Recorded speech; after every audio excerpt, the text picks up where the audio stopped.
నాకు తెలిసి 100 మంది కంటే 70 మంది ఢిల్లీ కూడా వస్తారు. ఎన్నో ట్రైన్లు అవి కూడా చెప్పలేం. కార్లలో పోయినారు ఢిల్లీకి, కార్లలో ఢిల్లీకి పోయే అవసరం అంటే మాట్లాడాలి భయపడడం. కానీ మా నాయకుని ఏం నమ్మకమో ఒక్కొక్క ప్రోగ్రాం తీసాడైతే అది మైండ్లో ఎట్లా వస్తుందో ఏమో అర్థం కాదు. తెలంగాణ ఉద్యమాన్ని చదివిస్తాం మనము.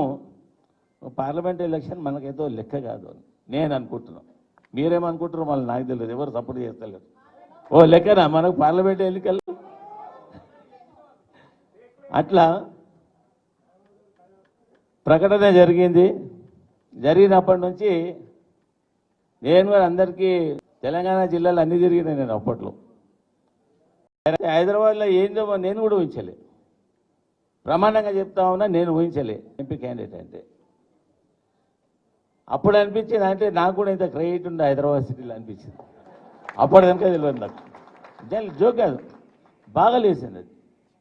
నేను ఎప్పుడు ఆ సికింద్రాబాద్ ఆడనే చేస్తుంది. వీళ్ళందరూ నన్ను తిట్టిన వాళ్ళే, వీళ్ళంతా సుధప్పతలు గారు నా పక్కకున్న వాళ్ళు. నిజంగా చెప్తున్నా, ఇడిసి బయటికి రాడు, ఎక్కడ కనిపించడు అని చెప్పేసి. ఇక ఆ ప్రాంతం వాళ్ళంతా నన్ను అక్కడ నిరంతరంగా నా మీద కొన్ని నమ్మకాలు ఉంటాయి ఉంటా.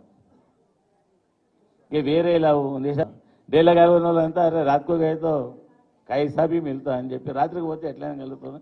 ఇక రాత్రి అందరూ చెప్తా ఉన్నారు స్పీచ్లలో చెప్తుంటే 3 గంటలకు పోయినా కానీ కలుగుతారు అంటిగా పండుకునేరా. ఇక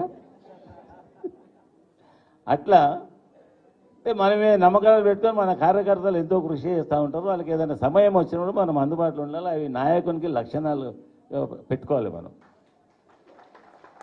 నాయకునికి ఆ లక్షణాలు ఉండాలి. నాయకుని చేరిపోతే కలుస్తాడు. 100కు 100 సమస్యలు మన దగ్గర ఏదైనా మ్యాజిక్ ఉంటుందా? చేయలేము. కానీ ప్రయత్నం చేస్తే ఎక్కువ సంఖ్యలో మనం పరిష్కారాలు చేయగలుగుతాం. దురదృష్టవశాత్తు ఫండ్ తీసుకోవాలి అది ఇది అని చెప్పి కొన్నిసార్లు జీవో రిలీజ్ చేయించుకున్నాం. ఈ దుర్మార్గం మళ్ళీ చేస్తారో చేయరో నాకైతే తెలియదు. పైసలు లేవు, పాత పనులన్నీ క్యాన్సల్ అంట. మన పేపర్లో చూసినాను. సరే అట్లా గిట్ట అయిందో అంటే రోడ్డు మీద పడి బిచ్చం అడుగుతాం. ఒక స్కూల్ కట్టాలని ఉన్న బిల్డింగ్లు కూలగొట్టినాను నేను. 30 కోట్ల రూపాయలు మన ముఖ్యమంత్రి గారు అప్పట్లో ఫండ్స్ ఇచ్చేయండి పోగానే. 13 కోట్లు అడిగితే హాస్పిటల్కి ఫండ్స్ ఇమీడియట్గా రిలీజ్ అయిపోయింది. ప్రభుత్వం మనదే కదా అని నేను కూడా కొద్దిగా నెగ్లిజెన్స్ చేశాను. అంటే ఊహించలేదు. ఆ 30 కోట్లు అంటే ఆయనకు పెద్ద అప్పుడు ఫండ్ ఇవ్వాలంటే 14కు 30 కోట్లు అలాట్మెంట్ చేయాలంటే పెద్ద ఫండ్ కాదు అది అప్పుడు మన ప్రభుత్వంలో. కానీ ఊహించని పరిణామాలు ఒక్కోసారి జరుగుతూ ఉంటాయి.